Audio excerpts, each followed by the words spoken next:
I'm going to proceed on the premise that you followed every suggestion John or I have given you. You've got involved in every exercise.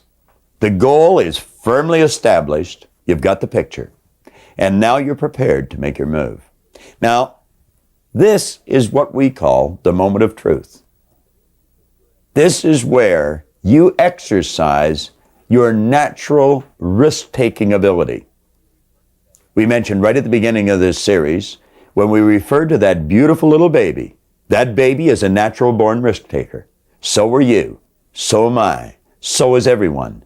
Our problem is we have many shackles that we pick up as we move along the road. Fear holds us back from literally living our dreams. And that's the only kind of life that we want to be involved in. Let's choose to live the way we really want inside. Now, Abraham Maslow's pointed out that you're either going to step forward into growth or you're going to step back into safety. There's no compensation in playing it safe. Pay particular attention to this part of the You Were Born Rich program that has been designed for you. Let yourself get involved in it. Understand that fear is holding us back. Understanding and courage is going to enable us to break through that barrier. Now, you know, everything that we've covered up till this point is going to help you understand this particular lesson.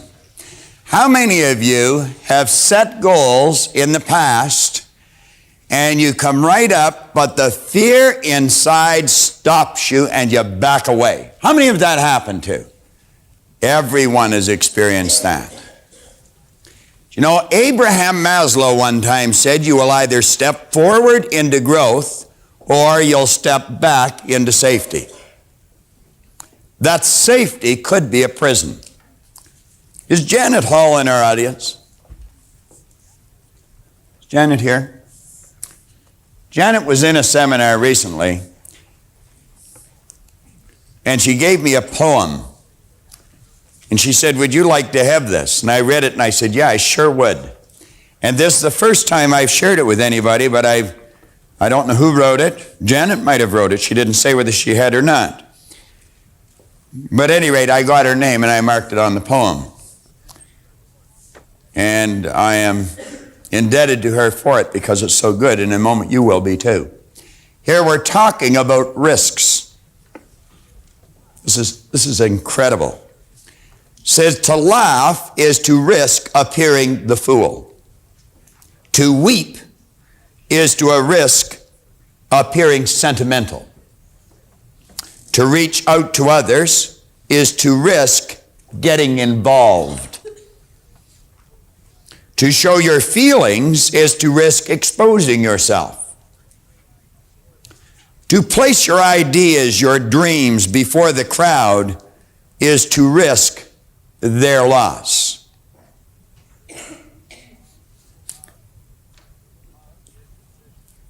To love is to risk not being loved in return. To hope is to risk pain.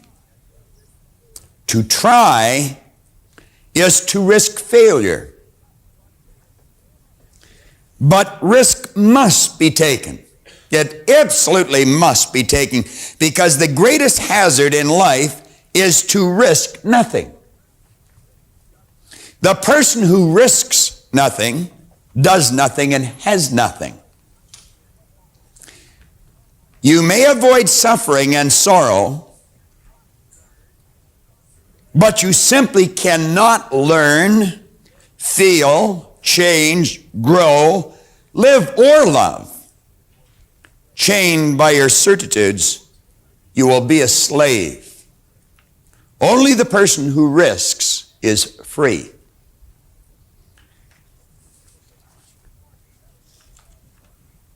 That'll take on even more meaning as I get into this lesson.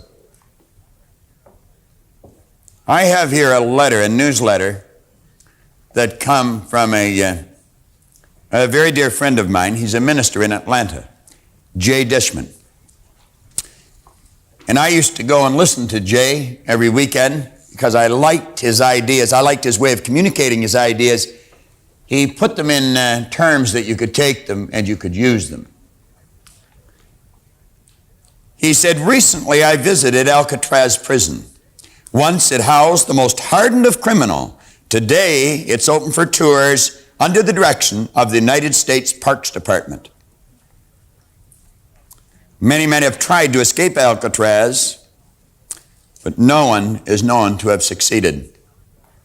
As I listened to the tour guide explain the impossibility of escape, I thought of other prisons equally as confining as Alcatraz, but where the doors are never locked, no guards walk the walls, escape is encouraged and in fact possible.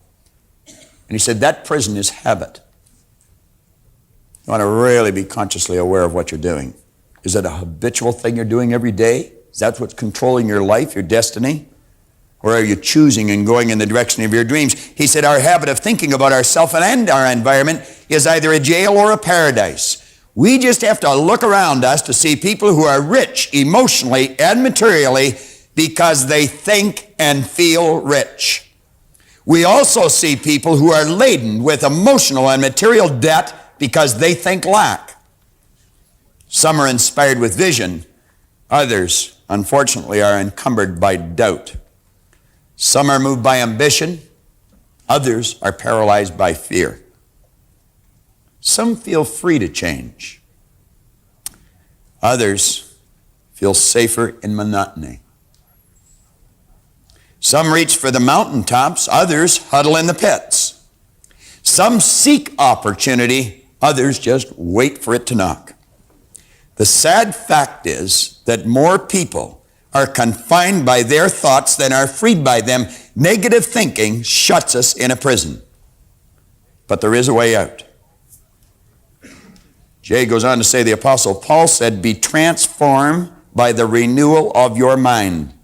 Paul knew a lot about prisons, both physical and mental. He emphasized the mental prison by knowing we get exactly what we set ourselves up to experience. And that's exactly what John was talking about a moment ago. Now, before I get into the real important part of this letter, or of this particular lesson, I want to go back and touch on something that we covered a moment ago, but I didn't go into it too deeply. Now, let's stop and think. Here's your mind.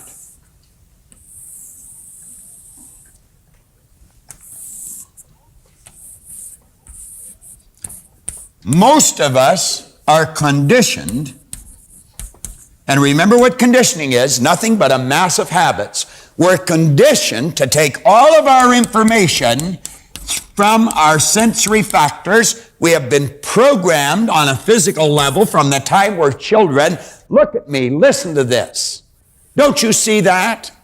And that's how we're trained and conditioned to learn. So it's natural that we should let our material, our physical, or our results control our thinking.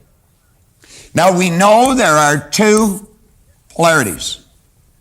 I pointed out on this side is ignorance, and its polar opposite is knowledge.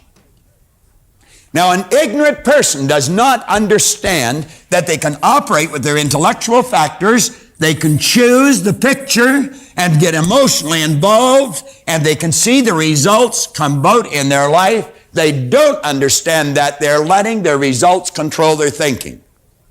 So they set a goal, but then they look for the signals that it's going to happen. Where they start to look at the empty bank account, the wealth, it's no good. It's not there. We don't know if we're going to have enough money to keep going. And what we do at that point, we forget our goal and we start to worry. And then we doubt ourselves, and it's a negative experience. It's a psychic disease. That worry instantly and automatically turns into an emotional state called fear. Now keep in mind, you're working with the central nervous system. It is the most incredible electrical system in the universe. This can happen in less than a millisecond, and there's 1,000 of them in a second. That energy that we call fear that negative energy must be expressed through the only medium it can be expressed through, and that's this thing that you live in, your physical body. And it expresses itself in a negative vibration that's more commonly known as anxiety. I had someone talk to me here just about an hour ago about anxiety. That's the cause of anxiety. Worry isn't the cause. Fear is not the cause. Ignorance is the cause. Not knowing. Most of us are afraid to admit our ignorance. We're all ignorant. I admit my ignorance freely when it come to doing some plumbing yesterday morning at about 4:45 or something like that. I admit my ignorance when it comes to tuning up a car. I'm absolutely useless. In fact, I'm ignorant in most areas. I just know how to do what I'm doing. But I don't even want to learn how to do anything else. You do this well enough, you can hire somebody to do everything else. You know. Develop your strengths, manage your weaknesses. How do we eliminate ignorance? It's very basic and very simple. We study. We study and we develop understanding. And the understanding tells us, quit let your outside world, don't let your outside world, don't let previous or present results control your thinking. Visualize what you want. Get emotionally involved with it. The understanding leads to faith, and the faith manifests on the physical plane as health or well-being. You can literally transform the state of health that your body's in. I've seen people that close to death's door change it. I've watched people who are in terrible state literally change their life. I keep telling people how much I've changed, and I know that some of you, if you just hear for the first time, you never knew me before, you'd say, wow, he's saying that's good copy for the seminar. How do you go talk to my mother? I got to the point where she was the only one that had even any hope that I'd ever wake up. I was like the principal that had 2 good reasons to go to school at 40. I mean, I was 26 and I still didn't know. John was exactly the same. Just an absolute mess. Beautiful person, but he didn't know it. I was, but I didn't know it. I want to take just a moment to introduce John's parents, because they're here today. They're sitting right over here. They're very good friends of mine. Why don't you stand up for a minute, Mr. and Miss Canary? Let's give them a real good hand, all right?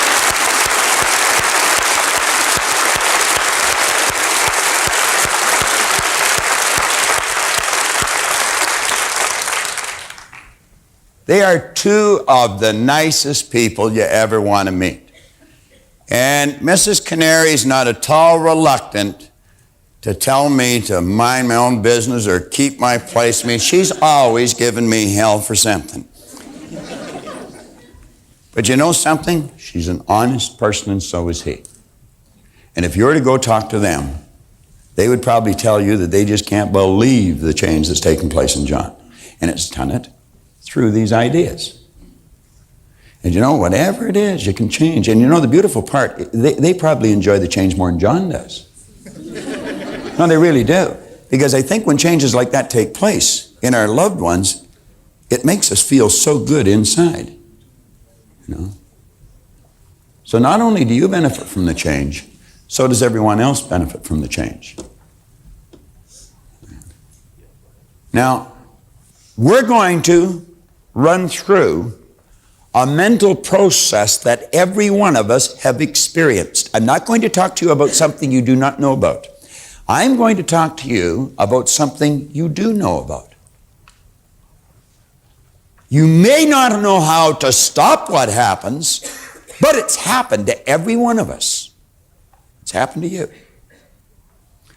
Now let's go back and draw on the information that we started with.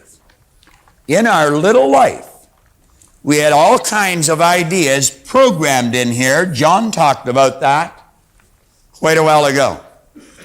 Then we began to think, what kind of thoughts would we think? We would think thoughts that were in harmonious vibration with the conditioning we already had.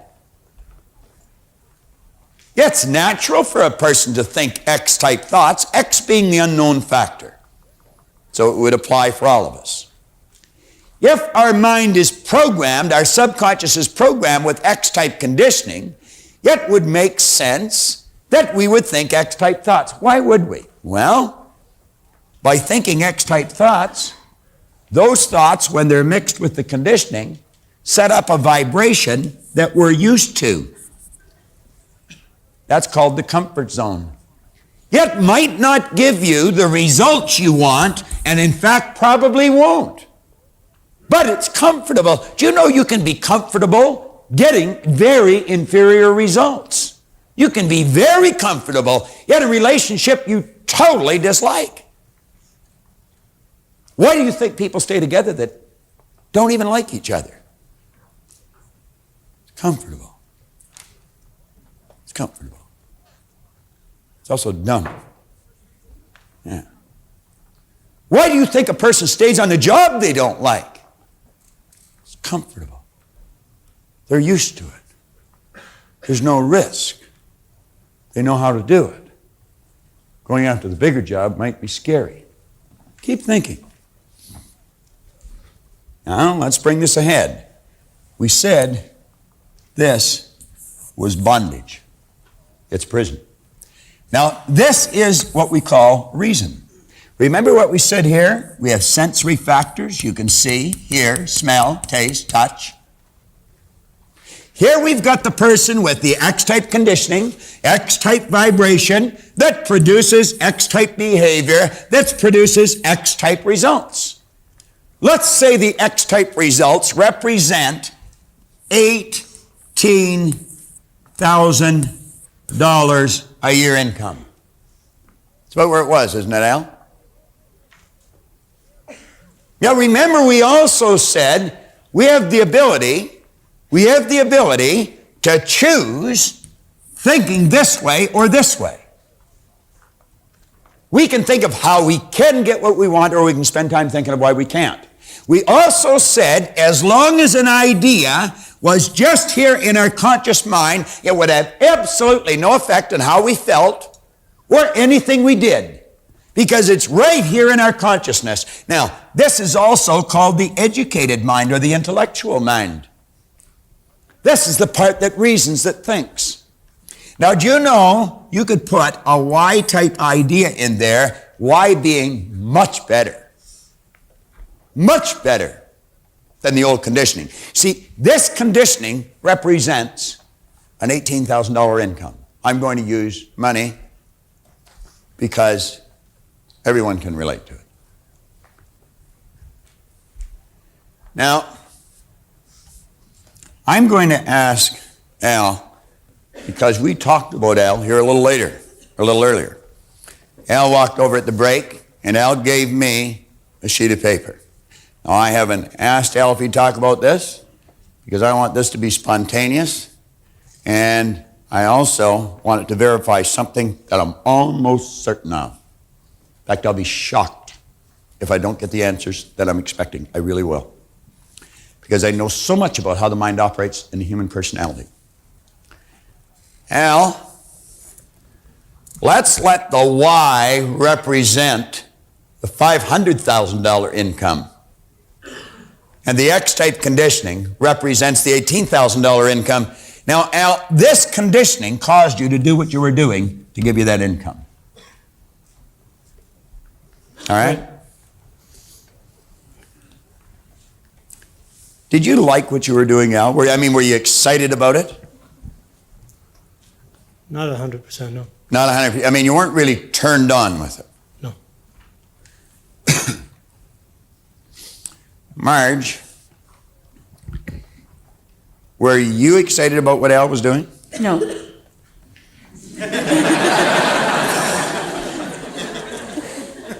Al had an escort service.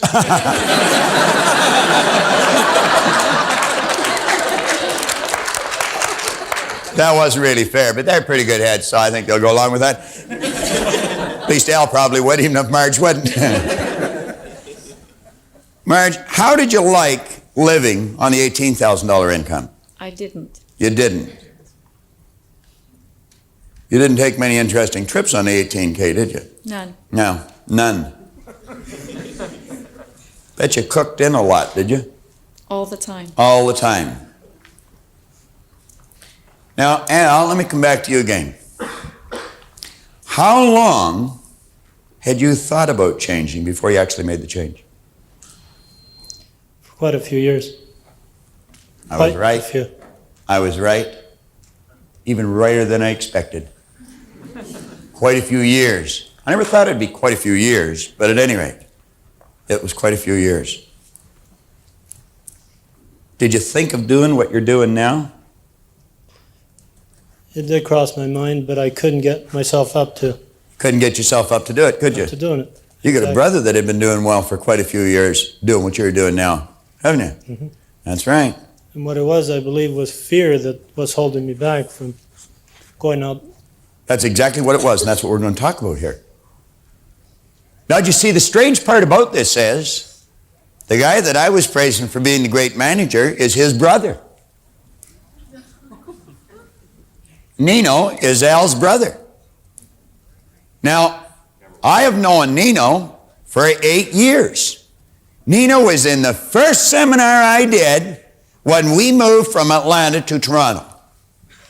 And it was an odd situation. It was his birthday, and his wife made him go. And he's told me on many occasions that he's not sorry he went. Wouldn't be very nice of him to tell me anything else at this point, would it? All right. Now, I know what Nino's done. Nino is a risk taker, no question about it. You both have the same mother and father, Al? You both do. Absolutely. So you see, we often say a baby is a born risk taker. Here's two people from the same parents. One's out there taking the risk, making the dough, doing the big deals. The other's doing something they're not really excited about on $18,000 a year. Wife has to cook in all the time, doesn't go out. Didn't like what he was doing, wasn't excited about it. He's thinking about doing what his brother's doing for years, but he doesn't do it. Is that uncommon? That is not uncommon at all. Not uncommon at all. You've probably experienced that in your family. I see it happening every day. Now, if we could keep focusing on this, the Y-type idea represents what you're doing now. And every time you thought about it, you probably thought about the compensation that it would give you. Is that correct? Exactly. You never dreamed it would be $500,000 a year, though. Never did, no. Never. Have you any idea how many years it would take you to earn $500,000 at $18K? Several. And your hair wouldn't be black and curly, my friend. It would be long and gray. Now, if you had any left. But you see, it's generally much better than you ever even think it will be. Now, I want you to keep thinking about Al's situation. Al is a real estate agent. And we've already found out that there's only 13 out of 20,000 that are doing a job that may be a little superior to his. So you could say Al is one of the best in the world at what he does. But he had to think about doing it for years. Now, when he was thinking about it, he probably thought about the nice cars, the nice trips. And I was looking at Marge. I was just about blinded by the ring on her finger. I mean, I don't think you got that on $18K. You'd had a couple of years' wages for low in there. Now, let's come back again and focus here. Here's Al, X-type energy, X-type vibration, X-type behavior, X-type results, and he gets to the point where he's thinking, I think I'm going to do that. But before you can act on a Y-type idea, it must go through that part of your personality. You'll never act on an idea without passing it through here. It is the power that doeth the work. Remember that? John brought that out in the last lesson. And every time he went to impress that idea, the Y-type idea and the X-type energy, you know what that did? That instantly and automatically affected his entire nervous system. It set up a chaotic vibration. We'll call it a foreign vibration. It's an X-Y-type vibration, mental conflicts, and instantly and automatically doubt, fear, and anxiety just zoomed through his system. And it happened so fast, he didn't even know what was happening. When that feeling took over, he did not know how to control it, so he did what Maslow said. He stepped back into safety. Then he started to reason with it. Who needs the big cars anyway? Damn things just cost too much money. What's Marge need that big ring for? A little band of gold is all she ever really needed. Those prices in those rich restaurants are ridiculous anyway. Lights go down, the price goes up.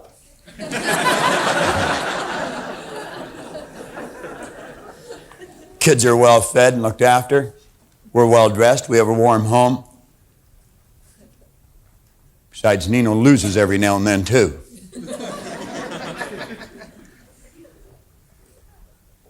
I don't really need it. You've got to justify staying here some way. So you do something called rationalizing. That's rationing lies to your mind. Could Al break through this terror barrier? Not only could, but he did. But he did. Here's the X-type energy. Here's the Y-type idea. And he started to get emotionally involved. Did he create doubt, fear, anxiety? Yeah, he sure did. But I'm going to tell you what's different. He started to do it with understanding. Understanding. And you know what that led to? That led to freedom. Now, I want you to watch here for a moment. What did Al say? He said just after he made the change, he came to the seminar. He started to use the tapes. I met young Christina yesterday, and apparently they're inundating her brain with the tapes. And I'm going to tell you something, Christina, it's going to pay off for you. It's going to pay off for you. John was mentioning about Brian's personality. I was happy to hear him say that. Brian's my son. I was going to tell John it's in the genes, but I know that's not right. Do you know that I started to study these ideas just a few months before Brian was born? And a big change took place in my life just a few months after he was born. What did Zucker say? There's two classes, no class and first class. I made up my mind that I was going to program some ideas into their little minds that were a lot different than the ones I had programmed into mine. Now, this is saying nothing against my parents. They gave me everything they had. You cannot give a person something you do not have. If we traveled, I had them fly in the front of the plane, first class. We would take them to nice restaurants to eat because I had to learn after I was an adult how to eat in a nice restaurant. I didn't know which piece of cutlery to pick up first. I would be asked if I wanted something. When the waiter or waitress first came, I didn't even know what the word meant. I would take them to beautiful resorts. I was going into New York one time, and I took Brian and Raymond with me. John and I had limos picking us up, stretches, taking us everywhere. If you're going to travel, you might as well be comfortable. I had Joe, the guy who used to take us in New York all the time. I said, Joe, I want to keep you for the day. I'll bring the boys down. I want you to take them around. Had them drive them all around. I said, take them down to the Battery. Wake them up. You know. So he took them to all these places in the stretch limo. You see? Moved to England. Moved to the United States. Always traveling. They always were in nice cars. I don't think they know what a used car means. See? Nice homes. Nice clothes. That's all I give them. The homes they bought. They earned the money, and they bought them. Somebody will say, oh, wow, yeah, it's Proctor's kid. He can afford to buy a couple of houses. You're right, he can. And not because he's my kid, because he got the ideas. He and Leslie study it all the time. Colleen does what she wants. Raymond does what she wants. I never went to college. Nobody in our family ever went to university. So there was never much talk about going to university. Linda helped me with that idea. We didn't talk to them whether they were going to go. We talked to them where they were going to go. See, we had them making a choice. Which one do you want to go to? Not do you want to go or not. Yeah, and if that's all you talk to them about, they make a choice. Colleen chose Illinois State. Raymond chose Wilfrid Laurier. Now he tells me he wants to be a lawyer. He's in his last year in Wilfrid Laurier. So I guess we're locked in for another 4 years. But I treat education, as being almost sacred. As long as he'll go, I'll pay. You see? Al didn't have the benefit of that kind of teaching, and neither did I. Do you know what he did? He did the same thing I did. He came to seminar and he got involved with those tapes. And he listened to them over and over and over again. And if you're watching this videotape, don't think just because you hear what I'm saying and you can repeat a bit of it that you know it. You want to watch it over and over and over again. You get one of the most magnificent tools in your hand that you'll ever get your hands on. Now I want this to represent X-type conditioning in your life. Let it represent X-type conditioning. Let this represent the Y-type idea. Now watch. You're watching with your eyes.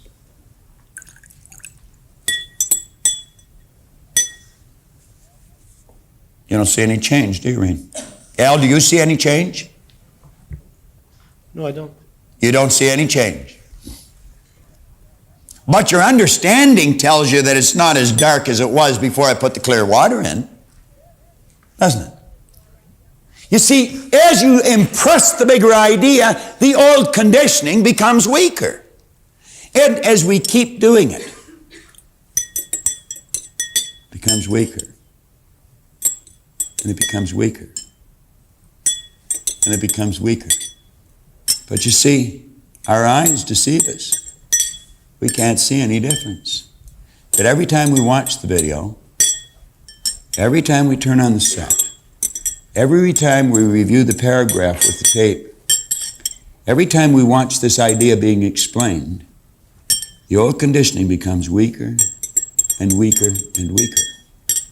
And if we will keep impressing it, even although it appears that everything outside is remaining the same, our inner eye of understanding tells us it's not the same, that it is becoming weaker. Now I want you to think, even although you experience some doubt and fear and anxiety, you understand what's causing that. It's the change that's taking place in the mind. That's what Paul talked about, the renewal of the mind. Now, Thoreau one time said something that is so rich with truth. He said, if you will endeavor to live the life you have imagined. That's the new idea, the why idea. He said, any person who advances confidently, and you've got to do it with confidence, and that comes with understanding. Any person who will advance confidently in the direction of their dream and endeavor to live the life they imagined, they will meet with success unexpected in common hours. Now watch this, because one day you're going to wake up and everything will have changed. Just like that. And your life will never be the same again. That's the way it works. That's called awakening. And that's what life looks like now, isn't it, Al? Absolutely. How did John start out? Talking about Lee. He said, I couldn't give you what I've got because you got too much of what you got. But if you work with it just a little bit at a time, I guarantee you'll bust through that terror barrier that we have written there on page 49, and you will experience the freedom that, I might add, you were born into.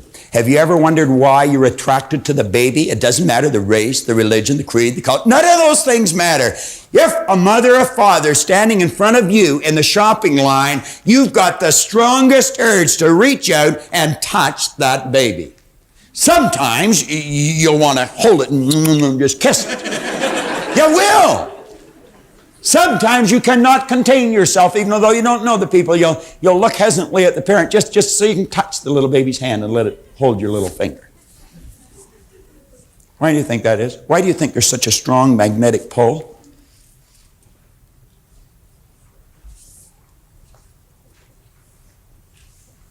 Think about it. There was Kipling said that, I love those little people, and it is no small thing when they who are so fresh from God love me. You see, we are created in a magnificent vibration, in an absolutely magnificent vibration. Born risk takers. Free. That conditioning takes place after birth. You can change it. It takes guts. It takes goals. Now, do you know something? You're sitting there watching this and you're thinking, by God, I'm going to change something.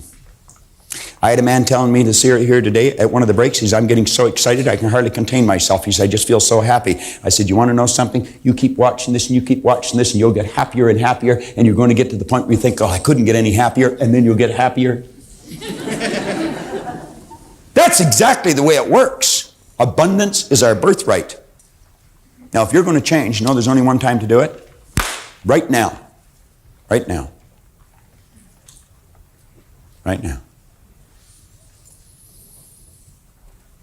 You see, Al Spazzeri made a decision. Regardless of the fear, regardless of the doubt, regardless of the flack from his buddies at work, he made a decision. And he made the decision on page 50, at the top of the page that Gerda was talking about. He said, are you in earnest? Then seize this very minute what you can do, or even dream you can do, and begin it. Boldness has genius, power, and magic in it. Only engage and the mind will grow heated. Begin and the work will be completed. Emerson said, do the thing and you'll get the energy to do the thing. You can go busting through this, and I'm going to tell you, with this understanding that you've got, then that you're heightening, that you're developing higher and higher and higher again, you can turn it into an awareness and enthusiasm. It does not have to be a terror barrier. It can just excite the daylights out of you. In our company, we have a plan. We have a plan. And it's a big one. This seminar that you're sitting in is going to be marketed throughout the United States, throughout New Zealand, throughout Australia, throughout England. Do you know that in the next, I'll say 14 months, taking into consideration the post-production of this particular seminar, we will have 6,750 people selling, 750 people. That's 6,750 people selling this throughout North America alone. We have added approximately 70 people in Canada since March. Good people, really good people. That's our idea. Does it scare us? Yeah, sometimes. Do we doubt? Yeah, sometimes. Do we experience some anxiety? Yep, sometimes. Some more than others. But that wouldn't stop us, because we understand. If we advance confidently in the direction of our dreams and endeavor to live the life we've imagined, we're going to meet success unexpected in common hours. Now, you've got to make a commitment. We made a commitment. It's not an accident we attracted all these people. It's not an accident we're doing what we're doing. It's not an accident this program is going to be in millions of hands very, very shortly. This particular program on video is going to be one of the most professional productions that is on the market today. The seminar already is. There's nothing that will equal this seminar, not in the market today. We've had doctors, we've had lawyers, psychiatrists, some of the most senior executives in some of the largest companies in the world tell us there's nothing will equal this. And I know why. I know why. Because we're giving an understanding to a person of who they really are. We're not just giving them some technique that's intellectual or physical or academic. Power's within you. You got to write out your commitment. A commitment is a directive to yourself. It's a directive to yourself. I remember one time reading somewhere that the mark of a superior performer is a person that can give themselves a command and then follow it. That's what's on that page. Now, on page 51, we say, remember, it makes no difference whether your goal is starting a new business, buying a new automobile, a position at work, setting a sales record, or earning an honors mark in school. Whatever it may be, you must step out boldly and pursue it. Look at the win that Al Spazzeri is enjoying today, and he is just starting. It's like Haps Adandanak in that letter. This show is only one small step in the direction of greater things you can do, many of which are beyond your wildest dreams. And I would imagine that Al sometimes has to shake his head, and I would imagine Marge does too. Would you agree with that? 100%. 100%. And you know something, Al? The beautiful part is you are always capable of doing it. You are capable of doing what you're doing now when you are earning $18,000 a year, but you weren't aware of it. Give him another hand. I mean, he's made a big step. All right?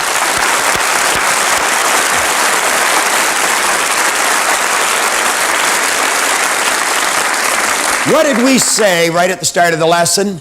Motivation and education leads to wise decisions and intelligent action, and enables us to enjoy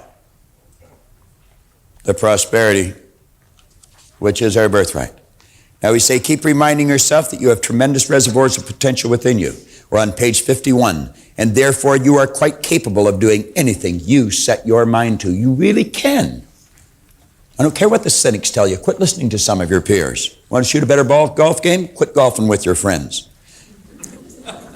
Now all you must do is figure out how you can do it, not whether you can or not.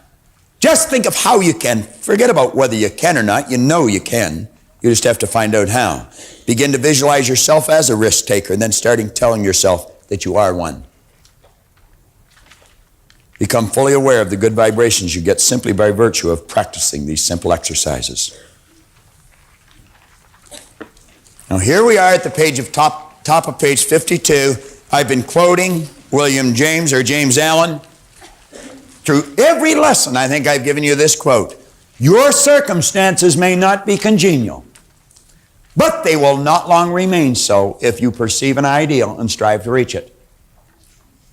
I still have not figured out how Leslie and Brian even bought that first house. I haven't figured it out. Because if they had any money, they had it well buried. That was before they started to earn anything. Then they started to work with Nino, and the income skyrocketed.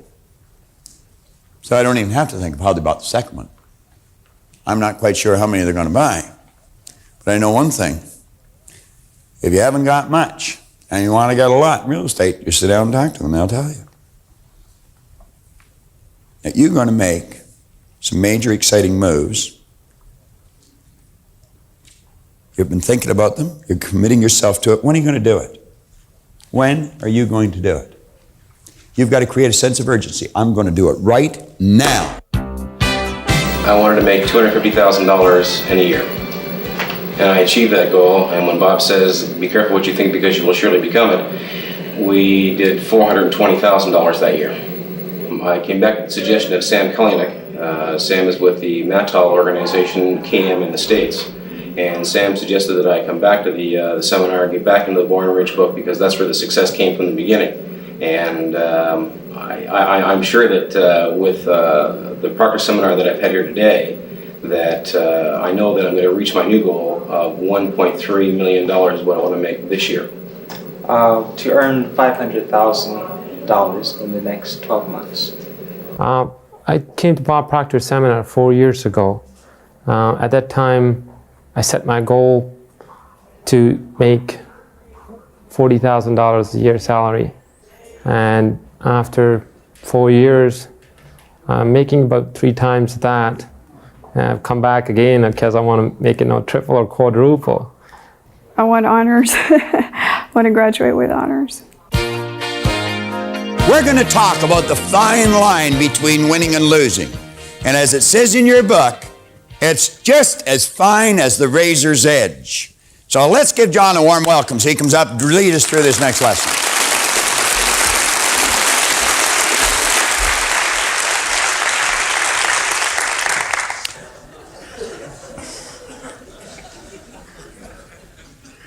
Turn over to the razor's edge on 53 at the top. You see the razor's edge. How many people had the opportunity to see the razor's edge? There was 2 movies, the old one, then the new one. I believe Don Murray played the part in the recent movie. Bill Murray, thank you very much. You know, it's interesting in that particular movie, it's pretty well the story of someone trying to find the meaning to life, the meaning of success. And he ended up in the Himalayas there talking to some great guru. And as he got way up in the mountains there, he met Shirley MacLaine on the way, had a conversation, and he went on, continued on. And, you know, as he met this here great master, he asked him, you know, what is the secret to life? Well, what is this thing all about? What is the difference in winning and losing, and success and failure? And I'll never forget, you know, the analogy went something like this. He said, you know, there's a big path going down here, he said, along this mountain. And he said, the path is very, very small. And as you walk, you can tilt this way, and as you walk, you can tilt that way. But he said, the person that gets to the other end, they're walking a path that is as fine as a razor's edge. So the real difference in winning and losing, he said, is as fine as a razor's edge. You know, last night I just watched something that we may never again watch in an entire lifetime, when Gibson came to the plate. You could feel the excitement. And it was master against master. Eckersley against Gibson. Now, you know what's most interesting about Gibson coming to the plate? Why would anyone expect Gibson to hit a home run at that time when he has probably the lowest batting average in the playoffs in this series of anybody on that team? Well, you see, Gibson will do what he has to do when he has to do it. You think about this. Do you know that the people who come to these seminars the most are the ones who need it the least? The ones who do not come are the ones who need it the most.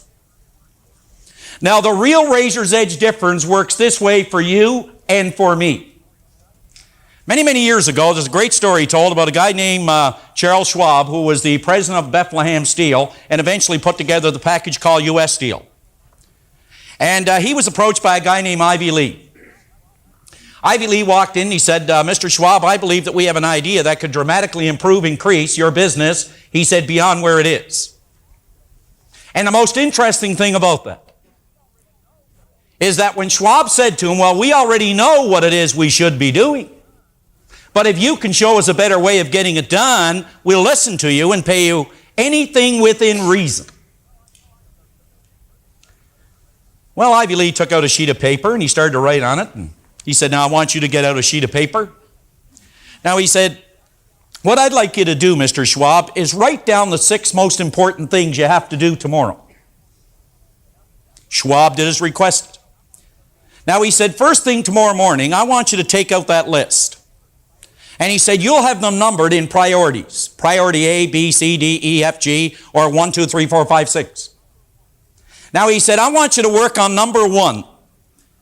And don't go to number 2 until you complete number 1. He said, then you try the idea, put it to work for 60 days, send me a check for whatever you think the idea is worth. 60 days later, Ivy Lee received a letter stating that the lesson had been the best he had ever learned from a business point of view. And he enclosed a check for $25,000. Now I want you to write down the 6 most important things you have to do tomorrow. That could be the razor's edge difference for you. Now you put it to work and in 60 days you can send me a check for $25,000. But you see, there is such a small difference in the people that are actually coming up with the results versus the people that are not getting the results. What is the difference in person B and we'll say person A? What is the basic difference? I mean, they both have, we'll say, the same aptitude, same education, maybe come from the same neighborhood, may work in the same company, they may have even gone to the same schools. But it seems that person A, they just keep on achieving even though they have great adversities, but person B never really gets off the launching pad. What is the basic difference in these two people? Well, I believe it's the razor's edge. That there is such a fine line that separates people. Now, I want you to consider this. Wade Boggs was the leading hitter in the major leagues, in the American League in the last season, and perhaps for the last 5. He ended up with a batting average of about .358. The person who was the 10th highest hitter in the major leagues was somewhere around 301. What is the real difference in Wade Boggs and the person who was in 10th place? Consider it. For every 10 times that Boggs goes to bat, he gets 3.58 hits. The person who is hitting 301 out of 10 times at bat gets 3.01 hits. The real difference in these two people is not even a half a hit for every 10 times they go to the plate.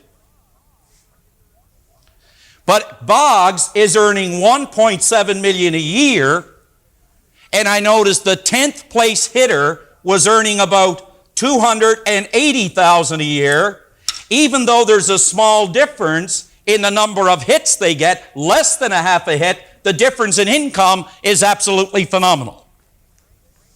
You go back to a day when the greatest base stealer in the history of the major leagues, a guy by the name of Ty Cobb. Ty Cobb, we remember, as a fearless individual that always played to win. But do you know that Ty Cobb, he had what is called a stolen base percentage of 71%. In the same year that Cobb was recognized for his greatness, there was a man named Carey, and I'll guarantee you few people have ever heard of him. Carey had a stolen base percentage of 98%. Do you know he had 53 attempts? He was only caught twice, which meant he had 51 stolen bases. 51 stolen bases. Why is it we remember Cobb so well? Tell you why. It wasn't because Cobb was caught 38 times. 38 times Cobb was caught stealing second base, or third, or home. That's not why we remember Cobb. Cobb stole 96 bases. That's not why we remember Cobb. Someone has broken his record. Do you know why everyone remembers the great Ty Cobb? Is because he made 134 attempts.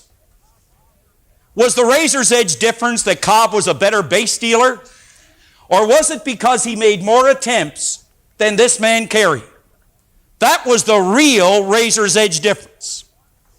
Now, I'm going to give you one simple little formula that will act as the razor's edge difference for you. Just one.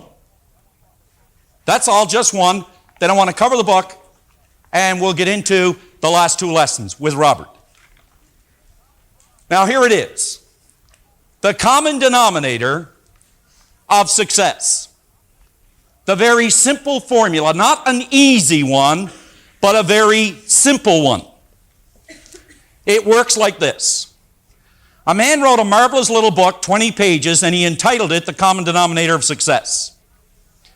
And he said the common denominator of success in his business, your business, my business, any business, is in forming the habit of doing things that failures don't like to do. Now think about this. Failures, this individual is influenced in pleasing methods only, whereas this person, the success type individual, they're influenced by pleasing results only. They have formed the habit of doing things that this person does not like to do. Think about it. Are you influenced by pleasing results? Or are you influenced by pleasing what is called methods? What are you influenced by? Are you influenced by where you're going? Or are you influenced in defending where you are? Because the razor's edge difference could be just one simple action that you do every single day. The 6 most important things that are going to move you in the direction of your goal. And that's basically what it comes down to. Let's look at this and see what we come up with on page 53, because we promised we'd get you out of here by 5 o'clock. It says, you are likely 1 inch, 1 step, 1 idea away from turning on to the boulevard of beauty in your life. It has often been said that that line which separates winning from losing is as fine as a razor's edge, and it really is. Somerset Maugham wrote an entire book entitled A Razor's Edge, and Darryl F. Zanuck spent $4 million producing a movie which had the same title. Both of these great people, author and movie maker alike, knew there wasn't a big difference among people. There was only a difference in the things that they accomplished. And that was the theme of the movie as well as the book. One person just about starts a project. Well, are you one that just about starts it? Or are you the person that actually gets it started and completes it? One individual almost completes a task, but the other completes it. One student nearly passes the exam, the other person passes it. And although the difference in their marks may be only 1 percentage point out of 100, it is that 1 percentage point that makes all the difference in the world. Now turn the page. Now, you could spend some time reading page 54. But you see, the whole idea is not in what you read on 54, not what you read in Born Rich, not what you listen to from the tape in Born Rich. The difference is whether or not you are prepared to write out a list of actions that are razor edge activities and then make a commitment to do them. Remember yesterday I mentioned the word excellence? Excellence is that fine line. It is only a commitment to completion. That's all excellence means. It's a commitment to completion. So you see, it doesn't matter how many books you read. It doesn't matter how many seminars you go to, how many tapes you hear, how many experiences you've had. The difference is you know what you have to do. There isn't one person in here that cannot intellectually comprehend what it is they have to do and write it down as a razor's edge activity. As a razor's edge activity. Anytime that I mention this 9 a.m. idea that I just want to share with you for a moment, and I look at a guy up there named Grant Sylvester. He knows it as well as anybody. But I can remember when earlier on, about 18 years ago, Bob would talk about the 9 a.m. call. In other words, about being in front of people at 9 a.m. every day. And you know, I tried that one time. And they say that trying is failure with honor. But I didn't try it. I made a commitment it was going to work. There's a big difference. And you know, I couldn't begin to tell you some of the rewards that I've enjoyed from that razor's edge activity just by getting started maybe an hour early. Do you know that if you start something an hour early, or if you work an hour later, do you know that's 9 40-hour weeks that you enjoy each additional year? Just 1 more hour is a razor's edge activity that'll give you 9 40-hour weeks of productivity in your life, no matter what area of your life you're talking about. When are you going to do something about it? When are you going to sit down, take this page 55, and actually list some things that you are definitely going to do, which are relatively simple things, and again, they're not easy. Anybody that ever tells us something is easy, they say that because they don't do it. There isn't anything that's easy. You know, it's interesting how last night you look on the dugout and they're talking about where is Kurt Gibson. Obviously, he's not dressed tonight. A number of years ago in Michigan, Kurt Gibson was having problems hitting left-handed pitchers because he's a left-handed hitter. And he was having such a hard time that he actually went and he took a course on visualization because it was affecting how he hit right-handed pitchers. Let me tell you what happened. Not only did he start hammering right-handed and left-handed pitchers, but last night what you experienced was a man who made a decision and who made a commitment to completion. He come out there in 2 gimpy legs in pain. He had a hard time running around the bases. But did you notice that in pain he was in joy? Did you notice in pain he was in happiness? Did you notice in pain he was in victory? Did you notice in pain that he was a winner? He knows the difference as far as the razor's edge is concerned. I don't know if he knows how to verbalize it, but I can tell you this, he knows how to act on it. He knows how to act on it. He could have said, Tommy, I don't feel good enough to go. Tommy, I don't think I can make it. Tommy, you should use someone else. No, he said, Tommy, I'm available when you need me. When the reporters asked him, why would you even think of playing with such pain and such injuries? He looked at the reporter and he said, have you ever played baseball? So what is the razor's edge activity for you? On page 56, just to complete this,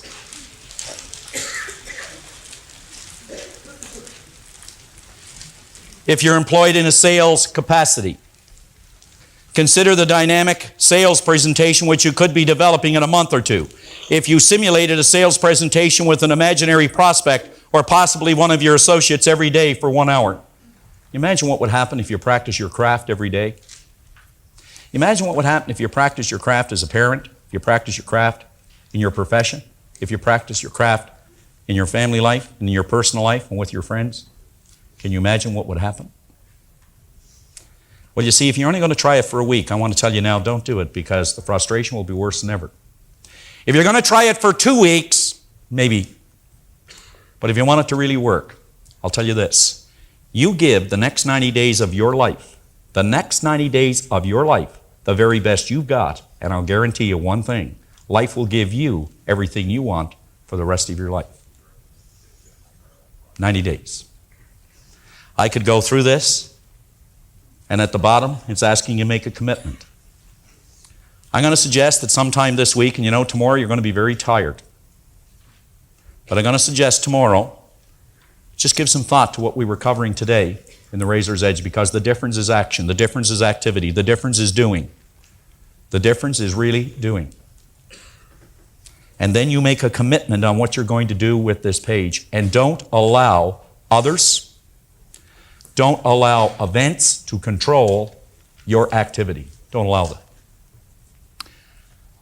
I kind of like, the guy who was walking back and forth in front of the bed on a Sunday night, and his wife said, are you ever going to come to bed? It's midnight. He said, I can't. He said, why not? He said, I'm having a problem. He said, the mortgage is due tomorrow, and we have no money in the bank. She said, isn't that so-and-so down the street where our bank manager lives? Isn't that the bank we deal with? Isn't he the manager? So that's right. Went over, she picked up the phone, she called him. She had a few words and hung up the phone. She said, now, will you get into bed? He said, what did you do? He said, I just called the bank manager and let him know that you can't make the mortgage payment tomorrow. He'll be up all night worrying about it. You get to bed.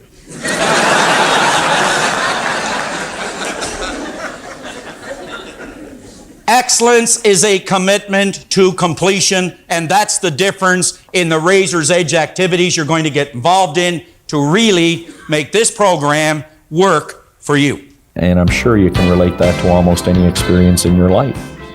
Whether it be in relationships, the razor's edge may be commitment. Whether it be in selling, the razor's edge may be one more call. Whether it be in just your family life, the razor's edge might be just turning off the television for maybe 1/2 hour each day. For me, in doing the seminars and the things that I've been able to accomplish through the seminars, the razor's edge for me has been persistence. In other words, when I was in doubt, I went to work. When I was in doubt, I went forward. When I wanted to quit, I took one more step ahead.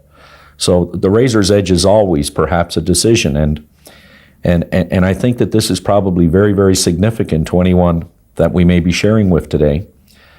But I know that we don't have as many problems as we have decisions to make. And quite often that problem mushrooms only because of the lack of decision. So the razor's edge for a lot of people could be to make a decision even though they don't have a complete set of facts to operate with. Make a decision, and usually by making that decision, the next decision will be revealed to you. Now on page 55, there's a space there for you to jot down 6, 7, 8 little things that'll make a big difference. I'm not suggesting that you use them all, but at least recognize a half a dozen and then implement them. Remember, right at the beginning of the book, we point out that reading and memorizing isn't going to do you any good. It's understanding and application that's really going to make the difference. So before you proceed any further, make sure that page 55 is complete with your razor edge activities. Let's have just that one more dimension of energy to bring this in for a landing.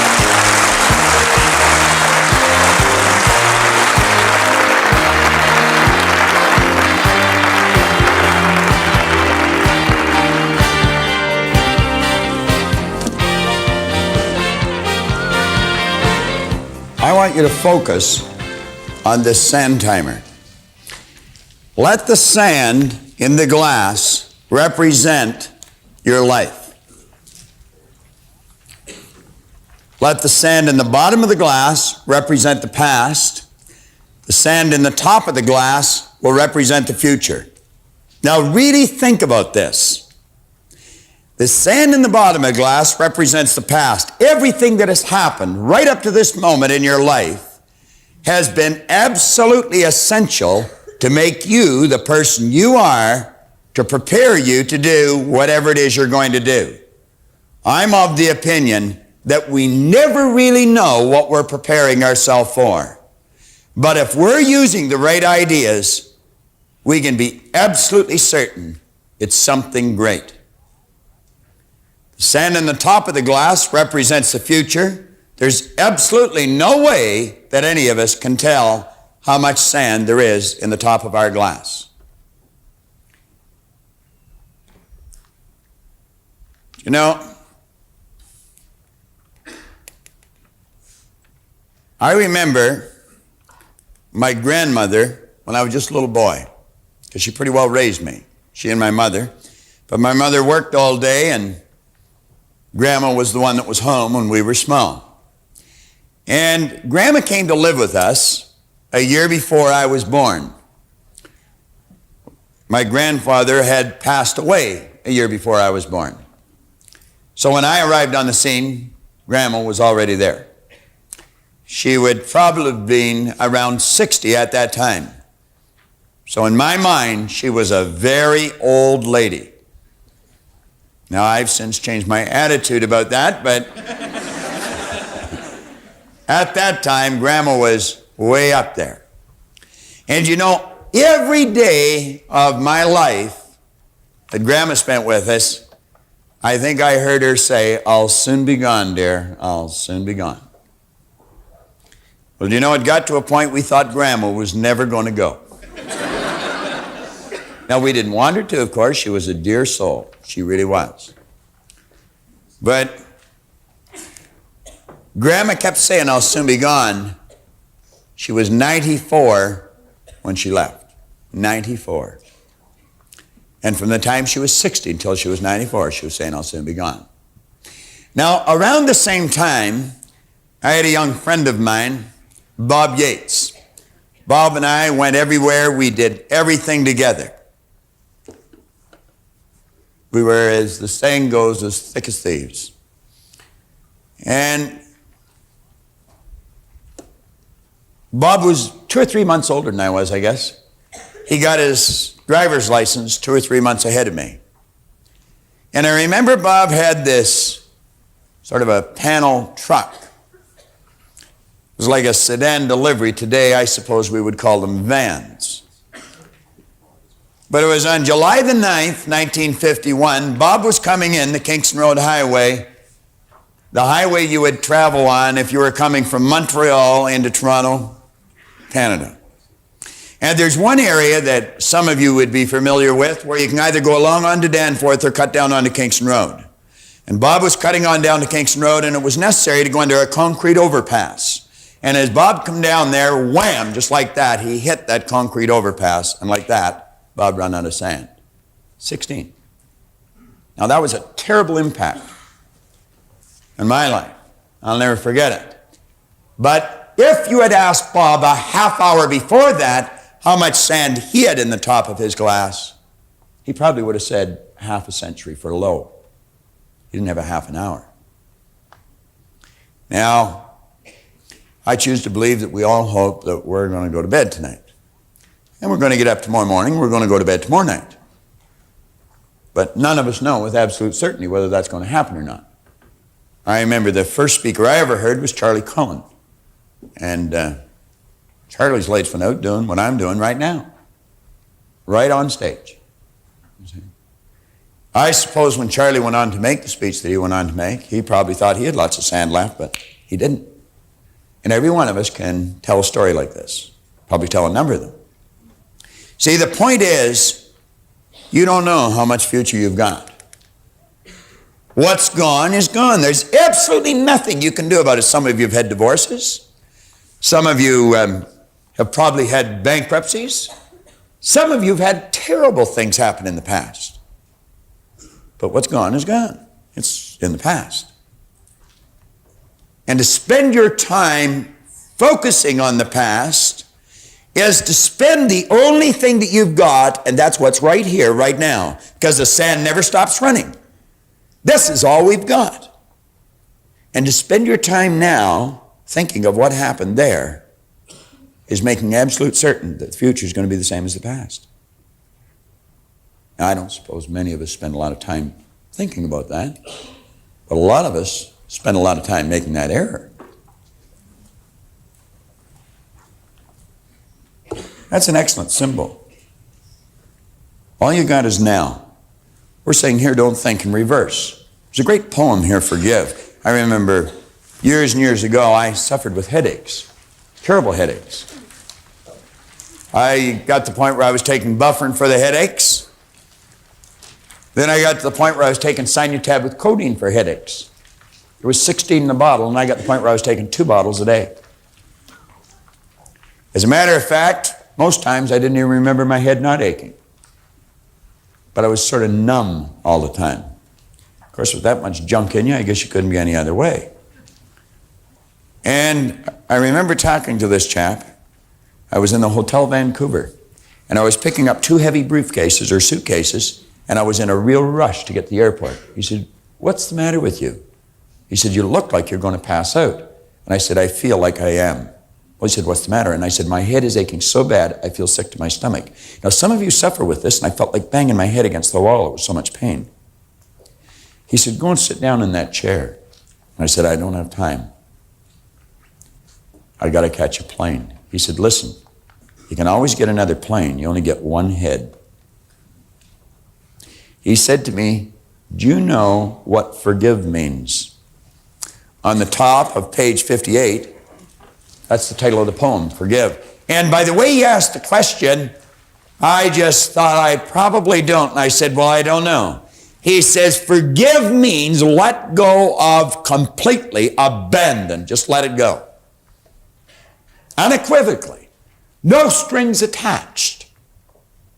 Now he said, if you want to rid yourself of headaches, just forgive all thoughts that are on your mind.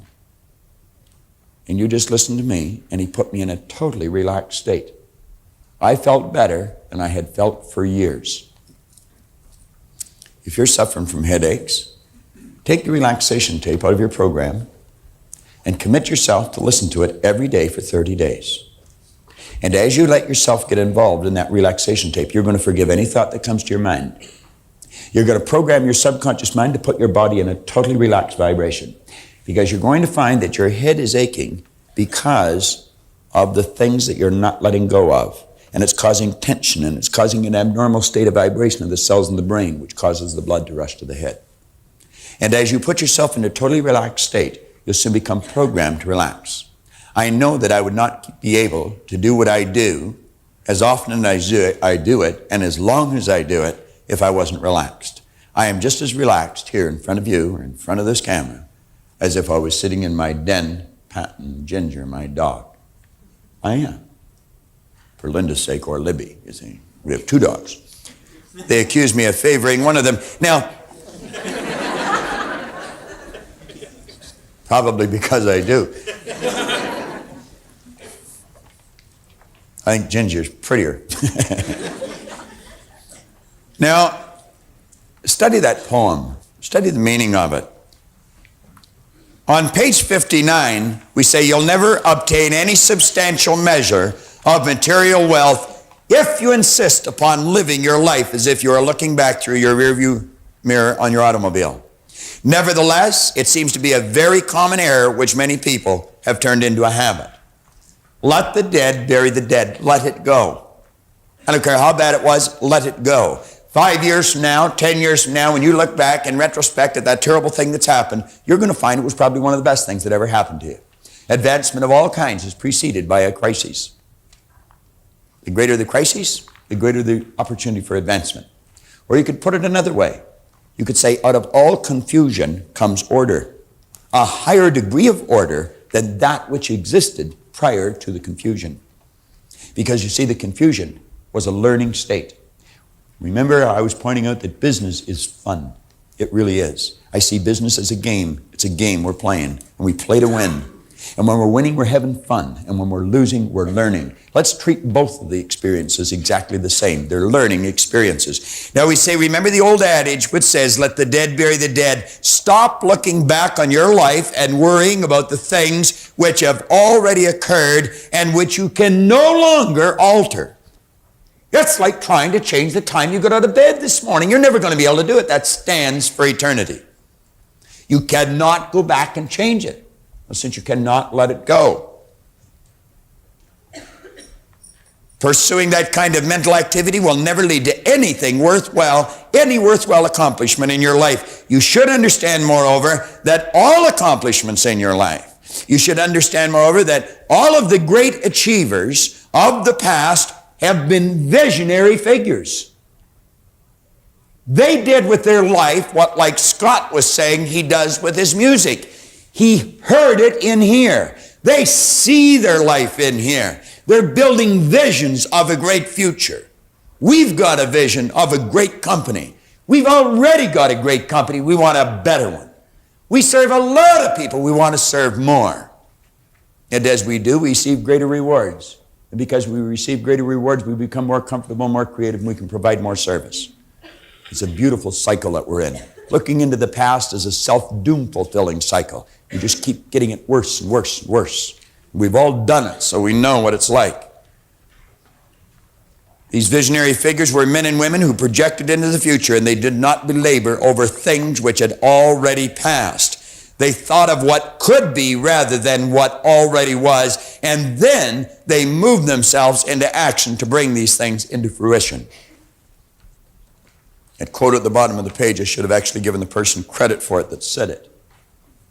Life is either a series of endings or a series of beginnings, at the bottom of page 59. I went to a church service in Santa Ana, California, and Philip McColl, great preacher. He preached a sermon on that one day. Life is either a series of endings or a series of beginnings. If you're looking back, it's a series of endings. Look ahead. Something great is coming. Leland Val Vanderwall said something when we were sitting having coffee, and I jotted it down. Every time this guy opens his mouth, he drops a pearl. I'm so wise. He said, let us not look back in anger, nor forward in fear, but around us in awareness.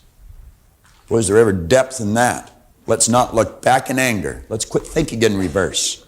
Nor forward in fear, but around us in awareness. Take all the resentments and guilts. Do you know what it's doing? Resentments and guilt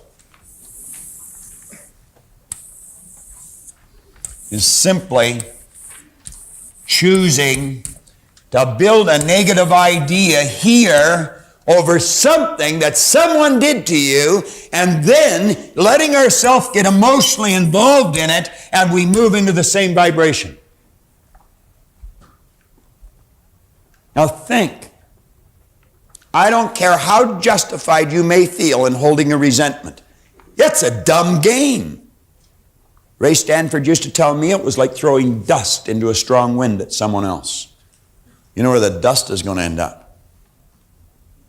You may feel justified, but I'm going to tell you, a person of understanding will not do it. Will not do it. That is an act, a mental act of ignorance. Love them. The law will see that they get their reward for what they did. You don't have to look after that.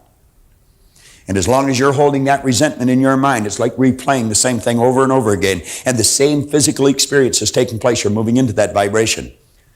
I had a good doctor friend of mine that says rheumatism or arthritis is nothing but frozen hate. It's dwelling on things like that. Dries up the joints in the body. What's guilt? I've done things in the past I'm not proud of. I'm quite certain you have. Many of you. And they bothered me for a long time. They really did. And I wasn't able to get rid of it. So I went to see a psychiatrist. He ended up working with us. That's true. He helped me, but I helped him too. And just through a series of right questions, I developed an awareness and it was gone. I have absolutely no guilt anymore. I just will not tolerate it. That's looking back at something you did that you thought was wrong in the past and reliving it. And the same vibration takes place. You see, resentment and guilt are very closely aligned. One's directed towards someone else, the other's directed towards yourself. But you're the beneficiary of both, and neither one of them are positive. Most destructive emotions that you could get involved in. There's a great affirmation at the bottom of the page. And anyone that wants to rid themselves of resentment or guilt or a lot of disease, I would suggest you write it out probably 100 times a day. I willingly release the thoughts and things that clutter my mind. They're all the old ones in there that you're not even aware of. And then say, I release whoever it is. Name them all to their highest good. That means happiness, health, and prosperity. Just release them. The person could be dead. It's not the person that's causing the problem. It's the remembrance. It's the idea. I release them to their highest good and me to mine. And you see them happy, healthy, and prosperous. And you see yourself happy, healthy, and prosperous. And then you say, it is so. Thank you, Father. Father being infinite power. I want to suggest on page 61 that you read the story of Patty's Cruise. I'm not going to tell you what it is. I want you to read it. I want you to read it. Because I sat down with her. Patty's a good friend of mine. We're related. We worked together. And she had a definite problem. And over a cup of coffee, I gave her a suggestion that solved the problem. And she learned a great lesson. And any one of you can learn a great lesson from the story that's in here. You're always saying, I'd like to do this, but I can't because you get the answer there.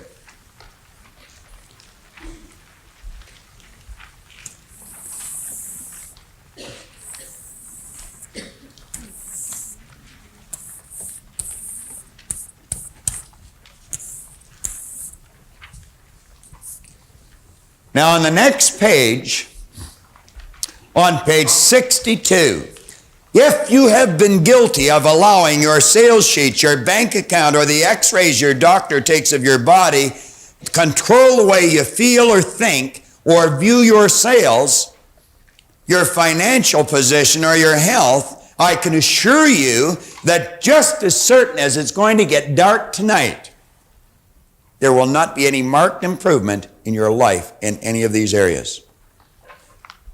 There won't be. What did Paul Hutsey tell me? What did he tell you? He's been in the business 38 years. He's been in management 35. When I sat down and talked with him, he had been in the business 24 years, and he had been in management 22. And he said, I know I can get better results, and I don't know why I'm not. I know I'm a good person. I know my people are good people. But he said, I don't know why I'm not doing it.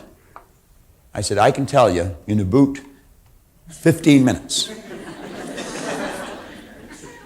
I said, Paul, you're thinking in reverse. You're letting the sales sheet control everything in your life, and you're creating more of the same. It's not changing.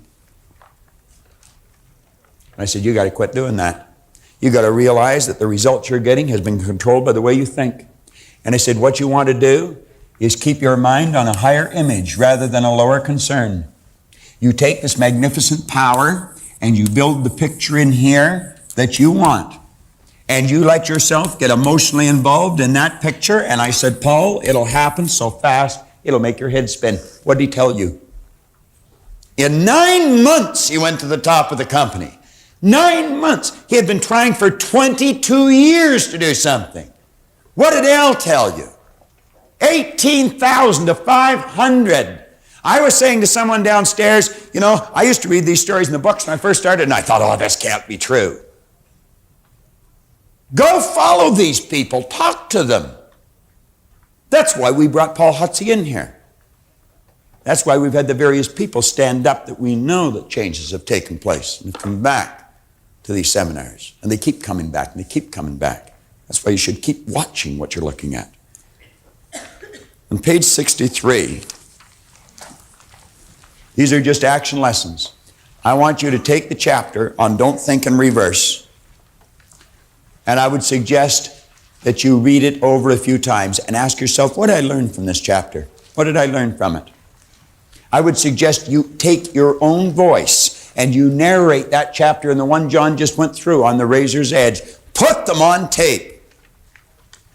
You've got a tape in your folder for your own affirmations, your own commitments, and your own goals. Take that tape and record it. Some people come to me and say, there's nothing on this tape. You know what they're saying? I'm not thinking, I'm not reading, I'm not listening, I'm not looking, and I'm not doing what the program tells me to do. Take that tape and record your commitments. Record your goals. Record your affirmations, your positive statements to yourself. And in your own voice, Dave Mifsud was telling me one day, he says, what an excellent idea. He said, your own voice, one that you trust. But Dave was really saying, I trust my own voice. Some people don't, you know, Dave. Read that lesson over and ask yourself what you learned from it. Now, the last lesson is a classic. I talked to a person here, right here in this spot, within the last couple of hours. And I told that person to focus in on this lesson. Focus in on this lesson. Now, I want you to think.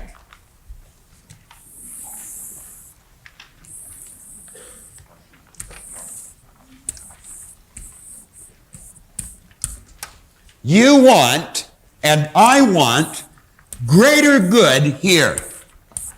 Positive things to happen. But understand this, I cannot set anything where this lectern stands until I get rid of the lectern. I cannot put anything where that camera is standing until I get rid of the camera. And nor can you put anything where that television set's sitting until you get rid of this television set. You must create a space for the good that you desire. I would hate to guess at the number of people that would love to meet and greet and love and have a meaningful relationship with someone, and they're never going to do it until they let go of that old relationship. Person may be gone, but the idea is still there. You got to create a space for the good that you desire. You just must do it. And if you don't, you're never going to have that relationship. You want something in your home? We have people that come in and look after our place 2 or 3 times a week. You got a big kitchen. There's a sofa in there, chair. We haven't liked that sofa or chair for a long time. Linda says, let's create a vacuum. They were gone. Lots of room in our kitchen now, I'll tell you. Nature abhors that vacuum. Only be a period of time until there's new furniture in the kitchen. You got to create a space for it. Create a space. When it comes to furniture and stuff like that, people have garage sales. I just say a silent prayer for them as I'm driving by their house. Having a garage sale is a dumb thing to do. Give it away. Give it away. Most people don't know how to give. Remember I said it should be spontaneous. Here's a beautiful poem by Beer. He said, to get he had tried, yet his store was still meager. To a wise man he cried in a voice keen and eager, pray tell me, how may I successfully live? And the wise man replied, to get, you got to give. To get, you got to give. As to giving, he said, what have I to give? I've scarce enough bread, and of course, one must live. But I would partake of life's bountiful store. Came the wise man's response, then you must give more. The lesson he learned, to get, was forgotten. Think of the number of people out trying to get. Toward mankind he turned with a love new begotten. As he gave of himself in useful living, then joy crowned his days, for he grew rich in giving. I like that lesson. I like giving things. I really do. I get a lot of satisfaction out of it. But I've had people tell me from time to time, you give too much away. You couldn't possibly give too much away. What a dumb statement. What a dumb statement. You ought to take part of all you get and put it back where it came from. If a farmer doesn't do that, you're soon going to have a poor farmer. They are what you call dumb farmers. Farmer takes part of his crop, puts it back in the ground. And if you don't take part of all you receive and put it back where you got it from, you're not going to get much more. We hold on to old ideas. Why do we do all these things? We're insecure. We're insecure. Remember how physical we are? We got lots of physical things around us. We feel comfortable. Did you ever watch the advertisement on television that American Express have? See a young couple having a great time, nice music, and all of a sudden, we lost our credit cards! And you hear this voice, you have American Express? And a calmness comes over them. Do you ever drive downtown, you go to park your car, and you reach for your purse or put your hand in your pocket, and all of a sudden you see the purse on the table in the hall, or you see the money on the dresser? Feeling of security in here, isn't it? Isn't it strange how we feel secure if we've got a few bucks on us? A little bit of paper? So dumb. Security's an inside thing. It's inside. And the more we learn about ourselves, the less we need all these things around us. Some people are real pack rats. Well, on page 67, we're talking about removing these mental blocks. You see, it not only works with physical things, it works with mental things. Because remember, the physical and the mental, the non-physical are all the same.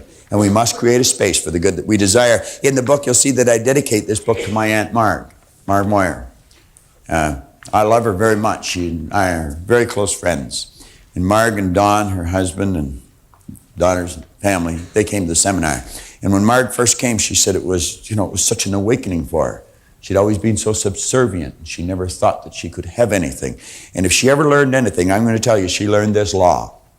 I was over at her house one day, and she was telling me how much she disliked her drapes. And I said, no, you don't, Marg. If you didn't like them, they wouldn't be there. I said, you only have around you the things you're in love with, in harmony with. She said, well, I don't love them. And I said, well, you really don't get rid of them. I said, have you never learned the law, the vacuum law of prosperity? Boy, I'm going to tell you, she locked into it. She got up and took the drapes down. Dawn was yelling, we haven't got any money to buy new ones. And I said, it won't be long until you have new ones there, Marg. You'll get sick of living in a fishbowl. She didn't listen to Dawn. The drapes were gone. I said, give them away. I went over one day, and there was beautiful new shears and new drapes on the window. And she was so happy. And every time she looked at them, she felt good instead of looking at the old ones and feeling bad. Wasn't too long, I went over there, and all the living room was empty. There was no furniture there. I'm telling you the truth. Then they went through the closet and cleaned the closets out, and pretty soon she had new clothes. Do you know now they live in a beautiful home, brand new home. They got rid of the home. And I remember when they were moving into this beautiful new home, I saw nothing going in one end of the room, and I was looking, I was saying, Marg, the room's going to be a little out of balance. You should put something there. She says, there is something there. And I said, what's that? She's my baby grand piano. I said, what do you mean your baby grand piano? I said, you haven't got a baby grand piano. Oh, yes, I have. It's just not arrived yet. You go into their house today, there's a beautiful baby grand there. You must create a space for the good that you desire. On page 69, I'm going to ask you to write down clothes closet under area. Clothes closet under area.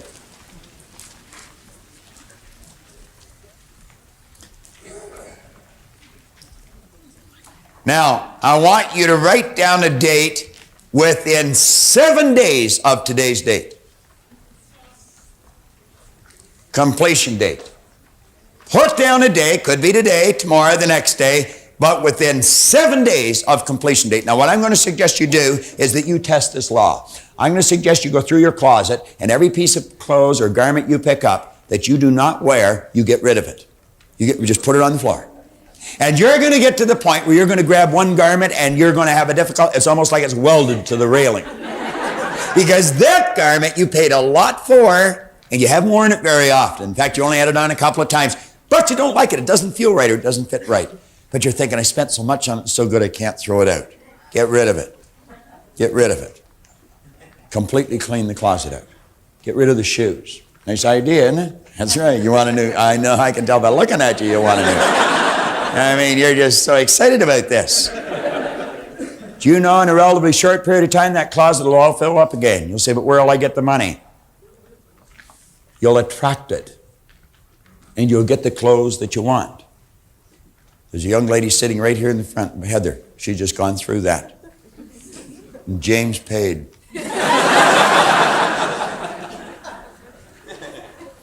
And then I want you to think of the other areas in your life that you want to get rid of things, different rooms. Some of you have a sofa you don't like. Get rid of it. Some of you have an automobile that you can't stand. Get rid of it. You won't walk for long.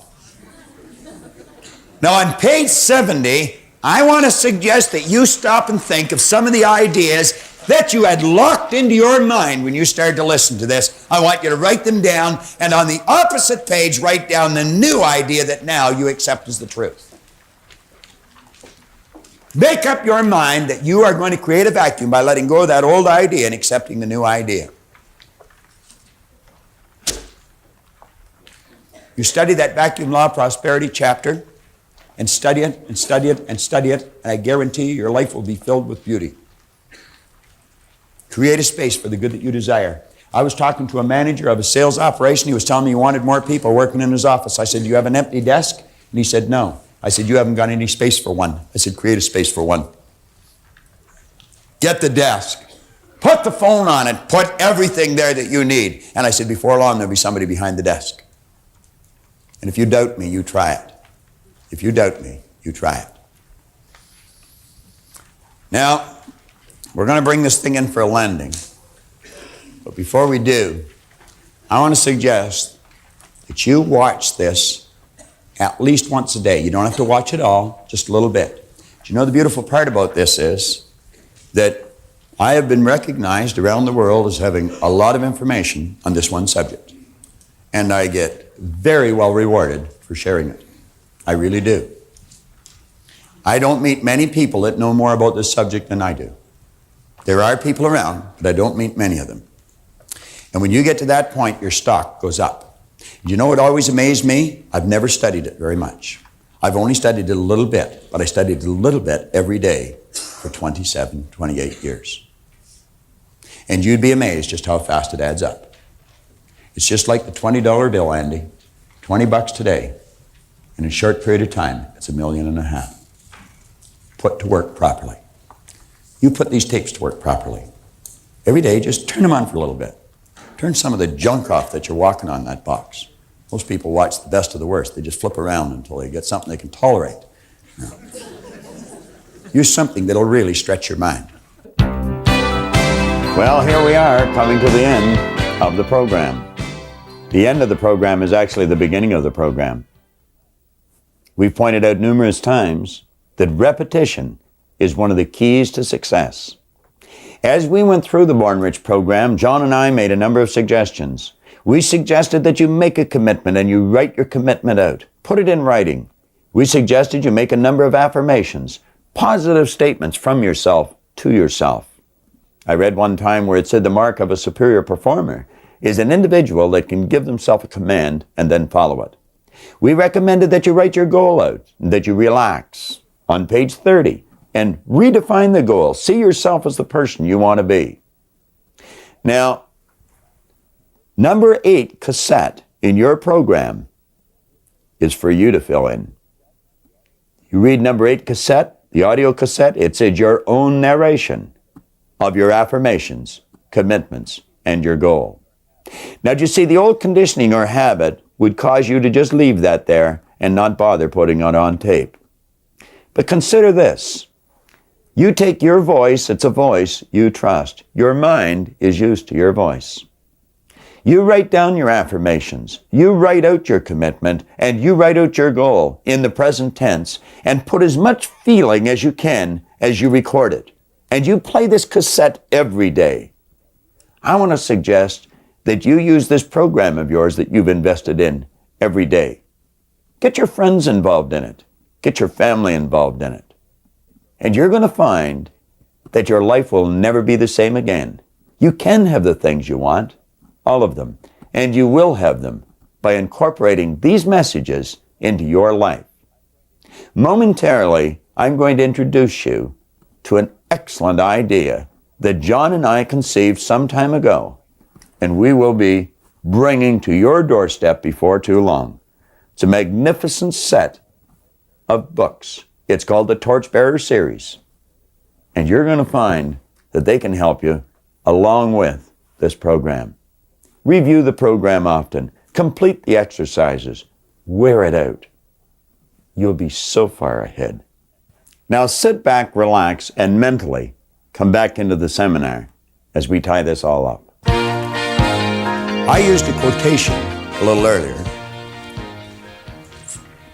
with Paul Hutsey. And I was telling you about these pins, about the torchbearer. John and I are preparing a magnificent idea. This is a leather-bound book with gold edges. It's got the torchbearer logo on it. And on the side here, it's got the torchbearer symbol, As a Man Thinketh, by James Allen. Now, that's a bonus book with our series. I know that some of you are going to want these, but you can't have them yet. You're not ready. But when they are, you'll hear about them. And we want to get everybody locked into this idea about being a torchbearer.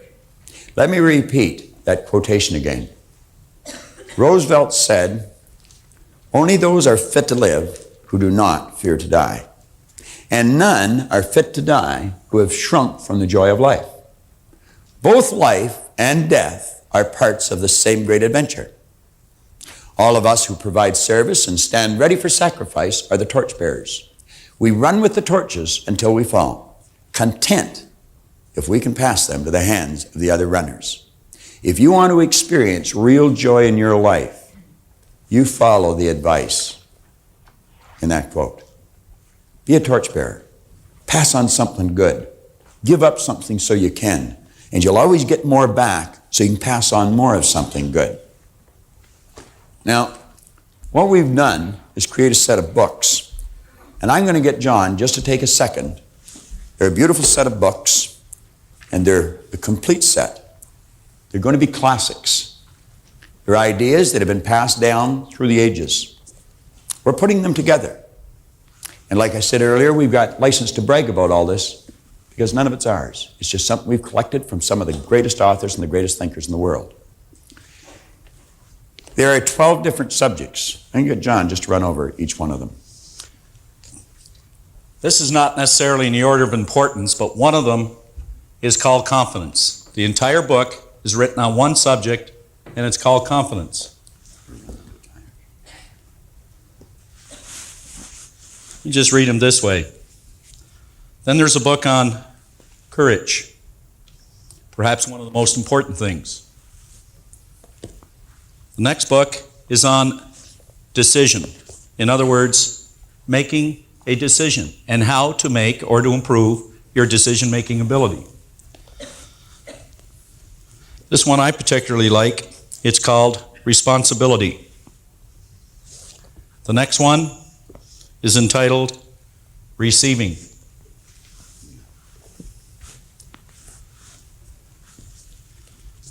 And then the rest, number one is giving.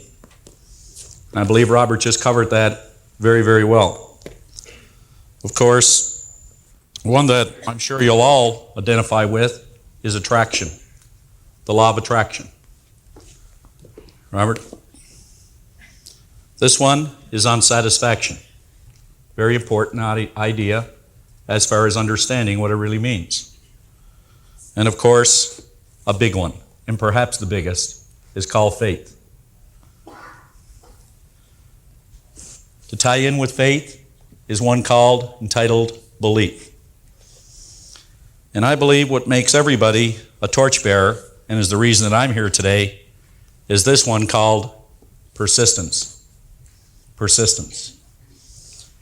I'm kind of proud of these books. I know Robert is, as a lot of other people are. But that's the torch that he just spoke about, and we'd like to see everybody become a torchbearer. Now, I'm going to ask, where is Debbie, Randy, Gina, Shirley, Donna? Do you want to come down here, please? Now, these are the people that work directly in the office and make this company really work. What you see Bob and I doing is a very small part of what these people do.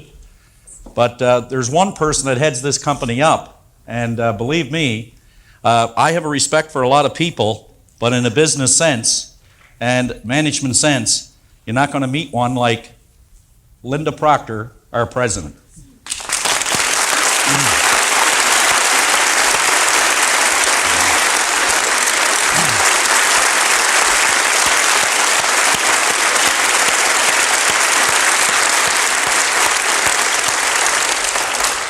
Ryan, Leslie, Colleen. Now we'd like the people who really make the company work now. We'd like them all to come down here. These are the people who are out in the ditches, digging the ditches every day, who are out talking to people and dealing with, you could say, our program every day, and who actually make it work and are the ones really responsible for not only you being here, but we being here. And we want to bring all those people down now that work with you and brought you here and that help us so very, very much, that are the most important people in our company. The most important people in our company, with one exception, other than you. Other than you. So we would like them all to come down and to join us on the platform. And I'd like you to give them all a big hand as they come down here.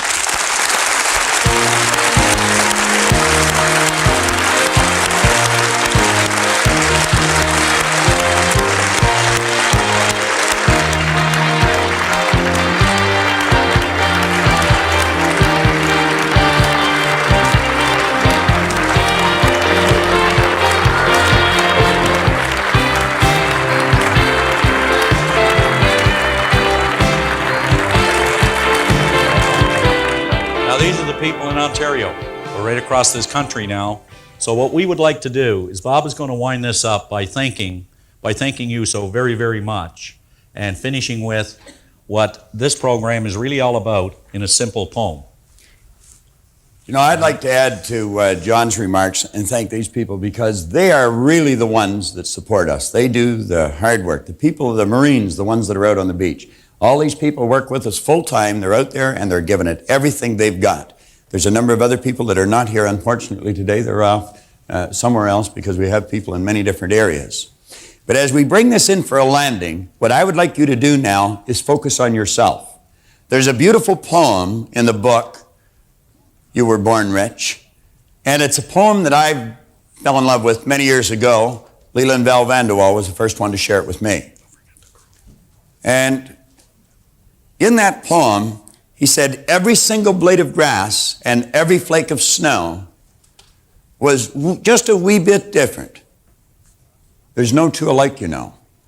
From something small like grains of sand to each gigantic star, each one was made with this in mind, to be just what they are. How foolish then to imitate, and how useless to pretend, when each one of us comes from a mind whose ideas never end. Do you know there'll only be just one of me to show what I can do? And likewise, you should feel very proud that there's only one of you, because that's where it all starts, with you, a wonderful, unlimited human being. I want to thank all the crew that have been here. They've been working diligently now for the 2 days that you've seen them, but they were in here at 6 o'clock on Friday night, and they haven't really stopped since then. I guess they've had a couple of hours off to sleep when we weren't here, but they did a lot of work after we left, and they were certainly working a long time before we arrived. There's a crew out in the truck, and they're monitoring every shot that's being taken. And I'm going to tell you, this is going to be a beautiful set of tapes. I know I'm going to be very proud of them, just as everybody in our company is. I want to thank you very much for coming. I want to thank them for the great job they've done. And I want to thank you for purchasing the tapes, because you're the customer and you're the boss. You're the one that keeps us going in the right direction. Make certain that you use these over and over and over again.